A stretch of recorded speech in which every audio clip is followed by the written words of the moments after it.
Hello everyone, welcome back to my YouTube channel. So in this video, we are going to do class 9 maths chapter 1 number system, R.S. Agarwal MCQ questions from question number 51. We have completed till question 50 and now continuing it from question number 51. Let's start doing it. So question number 51 says find the value of 4 under root 3 under root 2 square. बहुत typical सा question लग रहा है ना? नहीं, typical नहीं है. देखो मैं आपको एक बात बताती हूँ. मैंने आपको एक बात बताई थी, जब भी हमें रूट हटानी होती है हम क्या करते हैं कि जो भी मतलब ये नंबर है ना, इसका रेसिप्रोकल करके जो भी आपको अंडर रूट में नंबर दिया है, ये 3 दिया है या 4 दिया है, इसका रेसिप्रोकल करेंगे. ये 3 है तो ये 1/3 हो जाएगा. रूट हटाकर इसको उसके पावर में लिख देंगे. लाइक है 2 की पावर 2 तो है ही ऑलरेडी. एक ये जब 3 का रूट हटेगा, अंडर रूट 3 हटेगा तो ये 1/3 बन जाएगा. 4 हटेगा तो ये 1/4 बन जाएगा. That simple. और फिर इसे कट करेंगे पावर्स में और ये हो जाएगा 2 रेज टू पावर 1/6 और ये आ गया हमारा आंसर. तो ये जो क्वेश्चन 51 का हमारा आंसर है ये 2 रेज टू पावर 1/6 है, जो इसका सी पार्ट है. So you can put a tick mark on option number C, क्योंकि क्वेश्चन 51 का आंसर है option number C, 2 raise to power the 1/6. अब देखते हैं हमारा question number 52. Question 52 says simplified value of 25 raised to power 1/3 multiply 5 raised to power 1/3. अब यहाँ पर इनकी सिंप्लीफाइड वैल्यू फाइंड करनी है. चलो ये भी इजी है क्वेश्चन. इसको कैसे करेंगे? सबसे पहले ना हम इसके बेसिस को सेम करेंगे. वो कैसे करेंगे? मैम मुझे बताओ 25 किसी का स्क्वायर क्यूब है. आई गेस ये 5 का स्क्वायर है. तो क्या मैं इसे ऐसे लिख सकती हूँ 5 स्क्वायर इंटू 1/3 इंटू 5 1/3 सॉरी. अब इन दोनों की मल्टीप्लाई हो जाएगी, पावर में हो जाएगा 5 2/3 मल्टीप्लाई 5 1/3. अब मल्टीप्लाई कर रहे हैं, बेसिस सेम है, पावर अलग है, तो इसका एक हम रूल लगा सकते हैं फॉर्मूले कि जब बेसिस सेम होते हैं पावर अलग होती है तो जो पावर होती है ना वो ऐड हो जाती है. 2/3 प्लस 1/3 इज इक्वल्स टू 5. 3/3, जब ये 3/3 हो जाएगा कट, आंसर आ जाएगा सिर्फ 5. और ये जो आंसर 5 है ये क्वेश्चन 52 का है, डी ऑप्शन. तो आप एक टिक मार्क लगा सकते हैं इसके डी पार्ट पर. Let's see the question number 53 now. 53rd question says value of 81 raised to power, only 81 is there, 81 raised to power 1/2 raised to one more power 1/2. कुछ नहीं करेंगे, सिंपल है, मल्टीप्लाई करेंगे. दोनों पावर्स जो है वो एडिशन में है, कोई सी भी सब्ट्रैक्शन में नहीं है. तो इसको कैसे सॉल्व करेंगे? सबसे पहले तो देखो हम ना 81 देखेंगे. 81 किसका स्क्वायर है? आई गेस 9 का स्क्वायर है, राइट. 9 square into 1/2 into 1/2. एक 2 से एक 2 हो गया कट, आंसर आ गया 9 रेज टू पावर 1/2. अब 9 भी किसी का स्क्वायर है, किसका है? 3 का है ना, आई गेस. येस. तो क्या मैं इसे लिख सकती हूँ 3 स्क्वायर इंटू 1/2. 2 से 2 हो गया कट, आंसर आ गया 3. अब मैं चाहती तो इसको सीधा 3 रेज टू पावर 4 लिख सकती थी, लेकिन मैंने नहीं लिखा, जिससे आपको स्टेप बाय स्टेप एक एक चीज़ समझ में आए. तो ये है इसका ऑप्शन नंबर ए. तो क्वेश्चन नंबर 53 का आंसर है हमारा option number A. Let's move on further question 54. Question 54 कहता है कि एक नंबर है एक्स, नंबर नहीं पता हमें क्या है, आपने लेट कर लिया वो एक्स है. तो जब आप उसका स्क्वायर करते हो तो वो नंबर ना इरेशनल बन जाता है, लेकिन जब उसकी पावर आप 4 रखते हो तो वो नंबर रैशनल हो जाता है. तो वो एक्स क्या है? आप देखो हमें कुछ ऑप्शंस दिए हैं इसके, हम उन्हें ऑप्शंस में से ही फाइंड करेंगे. जो ऑप्शन इसमें सेट बैठ जाए वो हमारा एक्स हुआ. ये ऑप्शंस है हमारे पास. सबसे पहले है √5. देखो √5 का स्क्वायर करें अगर हम, ये हमारा ए है √5, अगर इसका स्क्वायर करें तो √5 इंटू √5 मतलब आंसर 5 आएगा, जो एक रैशनल है, इरेशनल नहीं है. तो इसे रास्ते से हटा दो, ये तो बिल्कुल नहीं होगा. सेकंड करके देखते हैं. एक्स सॉरी √2, वही बात है, √2 की मल्टीप्लाई भी जब √2 से करेंगे, उसका स्क्वायर करेंगे, आंसर 2 आएगा, जो इरेशनल नहीं है, रैशनल है, तो ये भी नहीं होगा. Third 3 under √2. अब इसकी अगर मुझे रूट हटाना है, मैं इसकी पावर क्या पुट करूँगी? 1/3. अब इसका करूँगी अगर स्क्वायर तो ऊपर 2 आ जाएगा, तो ये हो जाएगा 2 रेज टू पावर 2/3। ये हो गया इसका स्क्वायर। ये हमारा इरेशनल नंबर आ रहा है, इसकी पावर आ रही है, चलो अच्छा है। अब एक पॉइंट इसमें सेलेक्ट हो गया। अब दूसरा देखते हैं, x raise to power 4। x है 2 रेज टू पावर 1/3 इंटू 4, तो आंसर आएगा हमारा 2 रेज टू पावर 4/3, जो इरेशनल है, रैशनल नहीं है। क्योंकि जब मुझे पावर 4 रखनी थी, आंसर क्या आना चाहिए था, रैशनल। आंसर आ रहा है इरेशनल, तो ये तो नहीं होगा। अब तीनों ऑप्शन नहीं हुए, तो मतलब डी ऑप्शन तो होना ही होना है। लेकिन फिर भी हम एक बार करके देखेंगे जिससे कोई क्वेरी ना रहे। 4√2। देखो अब इसका करना है स्क्वायर, तो सबसे पहले तो इसे ऐसे लिख लूँ मैं, 2 रेज टू पावर 1/4। स्क्वायर के लिए ऊपर 2 से मल्टीप्लाई करी, आंसर आ जाएगा 2 रेज टू पावर 2/4। ये कट हो जाएंगी, आंसर आएगा 2 रेज टू पावर 1/2। ये ऑब्वियसली इरेशनल है क्योंकि इसकी पावर है। अब हम करेंगे इसे, मतलब अब दूसरा टर्म चेक करते हैं, x raise to power 4। x है हमारा 2/1/4 मल्टीप्लाई हो जाएगी 4 से, पावर 4 रखनी है ना, 4 से 4 हो जाएगा cut, 2 raise to power 1 means 2 number आ गया जो एक रैशनल नंबर है और ये वाला इरेशनल था, और यही हमें टर्म्स कही गई थी, और वैसे ही हमारा एक नंबर आ गया 4√2। तो मीन्स क्वेश्चन 54 का आंसर क्या हुआ हमारा, ऑप्शन नंबर डी, 4√2। तो आपको अच्छे से अगर ये क्वेश्चन समझ आ गए तो चलते हैं नेक्स्ट क्वेश्चन नंबर 55 पे। क्वेश्चन नंबर 55 सीज, अगर आपको x की वैल्यू बता दी गई है √7/5, तो अगर आप ये सिचुएशन रखो कि 5x is equals to p√7, तो इसमें p की वैल्यू क्या होगी। तो चलो सबसे पहले x की वैल्यू जो बताइए उसे पुट करते हैं, 5/√7/5 इज इक्वल्स टू p√7। इसे हम ऐसे लिख सकते हैं क्या, ये डिवाइड में है, क्या मैं इसे ऐसे लिख सकती हूँ, √7/5 इज इक्वल्स टू p√7। अब जब डिवाइड करते हैं दो नंबर की, तो हम क्या करते हैं, इन नंबर्स को रेसिप्रोकल कर देते हैं जो डिवाइड कर रहे होते हैं सेकेंड नंबर। अगर मैं इसे और मल्टीप्लाई का साइन लगा देते हैं, तो ये हो जाएगा /√7 इज इक्वल्स टू p√7। 5 × 5 से 25, √7 इज इक्वल्स टू p√7। अब ये p के साथ √7 मल्टीप्लाई में, अगर मैं इसे इस साइड लाना चाहूँ, ये डिवाइड में आएगा, तो डिवाइड में इसे नीचे लिख दूँ मैं √7 इंटू √7, क्योंकि डिवाइड में नीचे दो नंबर हो गए तो मल्टीप्लाई करेंगे, इज इक्वल टू p। √7 और √7 की जब मल्टीप्लाई करेंगे ये सिंपल 7 हो जाएगा, तो मतलब p की वैल्यू क्या आ गई, 25/7, जो हमारा 55th क्वेश्चन का बी पार्ट कह रहा है। सो इसका आंसर क्या हो गया 55th क्वेश्चन का, ऑप्शन नंबर बी, 25/7। बहुत सिंपल क्वेश्चन था, हम इसे सॉल्व करते गए और इजीली ये सॉल्व हो गया। तो आपको अगर अच्छे से समझ आ गया तो चलते हैं इसी के साथ नेक्स्ट क्वेश्चन नंबर 56 पे। So next question 56 says we have to find the value of 256x raised to power 16 upon 81y raised to power 4 and whole power -1/4। बहुत इजी क्वेश्चन है, इसको अच्छे से सॉल्व करते हैं, देखते हैं कैसे। अब एक नंबर 256 है, एक x है, दोनों की पावर 16 है, x की अलग पावर 16 है और इसकी अलग पावर 16 है। तो वेरिएबल और कांस्टेंट को अलग अलग लिखेंगे। कैसे लिखेंगे, देखो 2 रेज टू पावर 8 है 256, और ये जो हमारा x है ये x रेज टू पावर 16 है।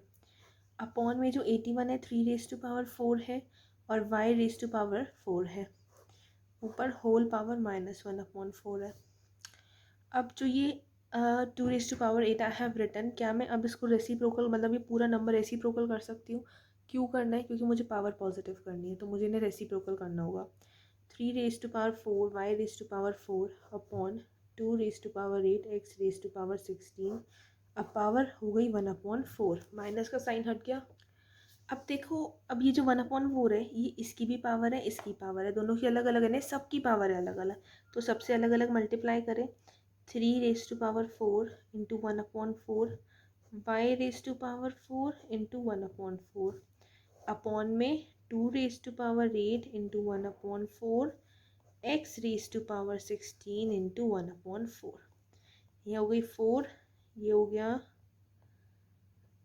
2, ये कट गए, ये भी कट हो गए, तो आंसर आया 3 की पावर 1 बची, y की पावर कुछ नहीं 1 बची, 3y अपॉन में 2 का स्क्वायर करो 4 हो जाएगा, x की raise to power 4 x raise to power 4। तो आंसर आ गया 3y/4x रेज टू पावर 4। बहुत सिंपल क्वेश्चन था, इजीली सॉल्व कर लिया, दिखने में ही हार्ड था लेकिन हमने इसको अच्छे से इजीली सॉल्व कर लिया। तो ये हमारा आंसर है ऑप्शन नंबर बी। सो आप उस पर एक टिक लगा सकते हैं और उसके साथ अपने नेक्स्ट क्वेश्चन पे मूव ऑन कर सकते हैं, क्योंकि क्वेश्चन तो हो गया बहुत आराम से और जल्दी से सॉल्व। तो अगर क्वेश्चन हो गया तो फटाफट लाइक करो और सब्सक्राइब भी करो। तो अब हम कर रहे हैं इसका question number 57। What does the question number 57 says? It says value find करनी है एक्स पी माइनस क्यू, बीच में ऐसे डॉट दे दिया। आप जानते हो इसका मीनिंग क्या होता है? बीच में, नीचे नहीं दिया है, बीच में दिया है। जानते हो तो मुझे कमेंट करके बताओ। जब तक आप कमेंट कर रहे हो मैं क्वेश्चन लिख लेती हूँ। तो अगर आपने कमेंट कर लिए तो let me tell you its meaning. इसका मतलब होता है मल्टीप्लाई। आप डिनोट इसका साइन मल्टीप्लिकेशन को डिनोट करते हैं। आपको पता होना चाहिए बात, क्योंकि अब बड़ी क्लासेस में मल्टीप्लिकेशन को ऐसे डिनोट किया जाता है। तो अब देखो बेसिस तो तीनों के सेम है, एक्स एक्स एक्स। तीनों में क्या करनी है? मल्टीप्लाई। ये डॉट आ रही है बीच में, पॉइंट नहीं कहेंगे इसे, डॉट कह दो, पॉइंट कह दो, कुछ कह दो, बट कहते हैं इसको मल्टीप्लिकेशन है। मल्टीप्लाई आ रही है तो मतलब इन तीनों को हम क्या कर रहे हैं? मल्टीप्लाई कर रहे हैं। और बेसिस सेम है तो क्या होती है? फॉर्मूला कौन सा यूज़ होगा? पावर्स ऐड हो जाएंगी। When bases are same in multiplication powers are added. तो अगर मैं इसे ऐसे लिखूँ, x p minus q plus q minus r plus r minus p. अब देखो पहला पी प्लस का है, लास्ट पी माइनस का है, ये कट हो जाएंगे, सेम सेम है प्लस माइनस में। ये minus u plus q cut और ये minus r plus x cut. तो मेरे पास तो खाली आंसर एक्स बच गया, मेरे पास तो कुछ भी नहीं रहा, सिर्फ और सिर्फ एक्स बच गया। तो मतलब क्वेश्चन नंबर 57 की वैल्यू क्या आई है हमारी इस पूरे इक्वेशन की? एक्स, जो इसका ऑप्शन नंबर है सी। तो मतलब ऑप्शन सी एक्स हमारा हो गया आंसर। अब मेरे पास तो सिर्फ एक्स बच गया, क्योंकि सब तो कट हो गया तो कुछ भी नहीं बचा। एक्स की पावर क्या हो गई? ज़ीरो हो गई, है ना। अब जिसकी, आपको ये भी पता होगा, जिसकी पावर ज़ीरो होती है उसकी वैल्यू वन हो जाती है डायरेक्ट। तो इसकी वैल्यू क्या हो गई? वन हो गई। दैट मीन्स हमारा ऑप्शन नंबर बी है वन। तो ये हमारा हो गया आंसर। आप इस पर एक टिक लगा सकते हो, बहुत सिंपल था। देखो सबको सॉल्व करा, वन इसलिए पावर नहीं क्योंकि कुछ बचा नहीं ना, माइनस करके वन नहीं आया है तो ज़ीरो आ रहा है, सीधा कैंसिल आउट हो गया सब, तो ज़ीरो हुआ ना। और जहाँ x की पावर ज़ीरो हुई तो इसका मतलब आंसर सीधा आ गया वन, जो इसका ऑप्शन बी है। तो ये वाला क्वेश्चन हमारा सॉल्व हो गया। चलते हमारे नेक्स्ट क्वेश्चन पर, question number 58। So question number 58 says what? Value find करनी है p पावर -1 q और अंडर रूट में। बीच में मल्टीप्लिकेशन का साइन, इसे डिनोट, ये मल्टीप्लिकेशन को करते हैं, कितनी बार बता चुकी मैं आपको। q raise to power -1 r और अंडर रूट, फिर डॉट को, पॉइंट को या मल्टीप्लिकेशन को, r raise to power -1 p under root. तो सबसे पहले इन्हें सॉल्व कैसे करेंगे? अंडर रूट हटाएंगे इनका, ये ऐसे हटेगा, p raise to power -1 q और ये हो जाएगा 1/2, q raise to power -1 r और ये हो जाएगा 1/2, r raise to power -1 p और ये हो जाएगा 1/2। हो गया। अब देखो क्या करना है। अब 1/2 की मल्टीप्लाई दोनों से करते हैं, तो जो -1 और 1/2 की मल्टीप्लाई करेंगे हो जाएगा -1/2 और साइड में q 1/2, फिर dot q -1/2 r 1/2, r -1/2 p 1/2।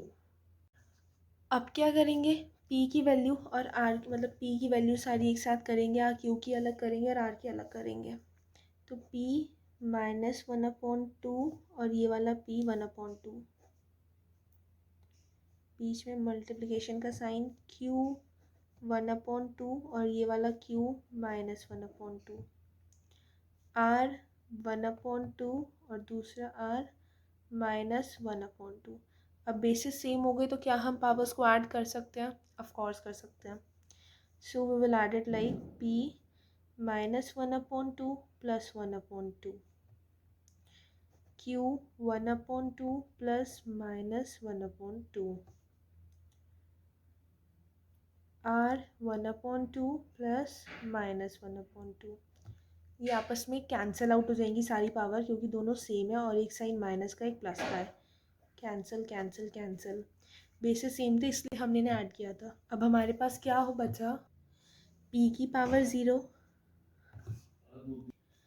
Multiply q की पावर 0 मल्टीप्लाई r की पावर 0, मतलब 1 मल्टीप्लाई 1 मल्टीप्लाई 1, तो आंसर आ गया डायरेक्ट 1, जो है इसका ऑप्शन नंबर, कौन सा ऑप्शन है, जल्दी जल्दी सर्च करो, सी।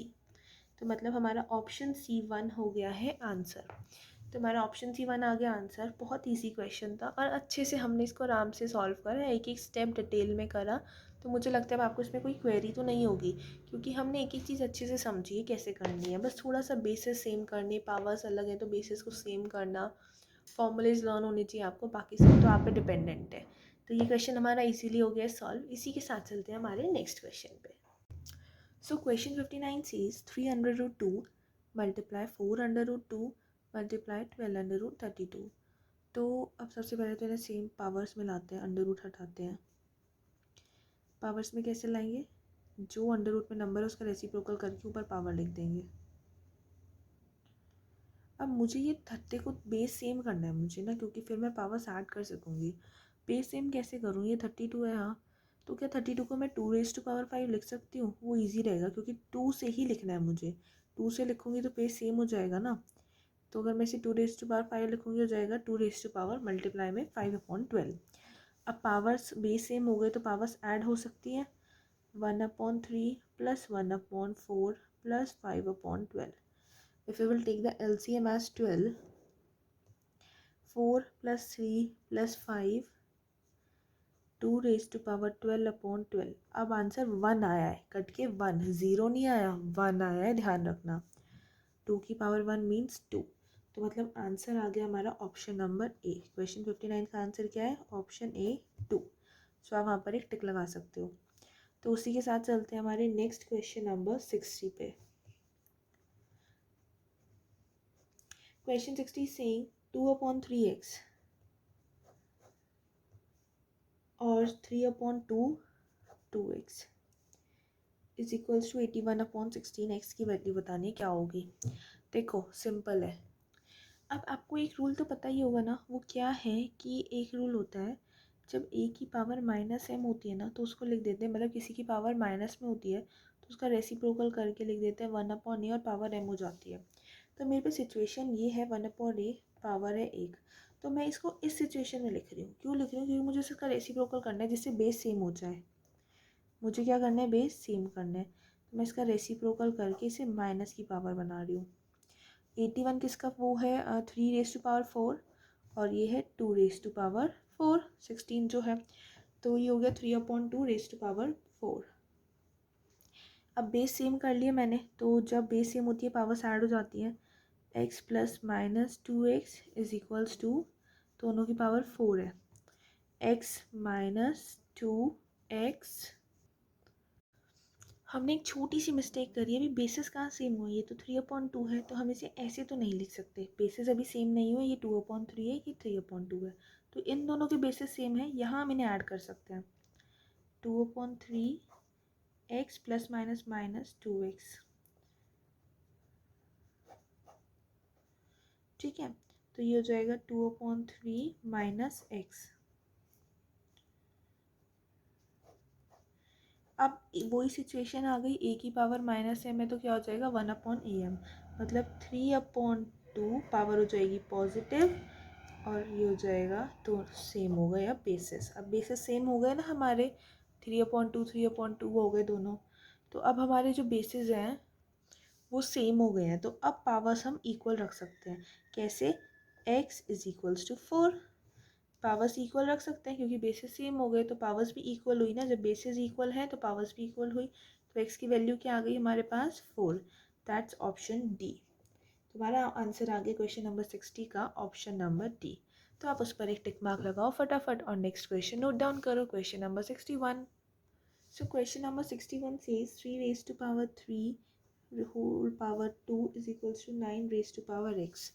ये सिचुएशन है, फिर अगर इसमें x की वैल्यू फाइंड हो जाएगी तो फिर आपको बताना है 5x की वैल्यू क्या होगी, ठीक है, 5 रेज़ टू पावर x की।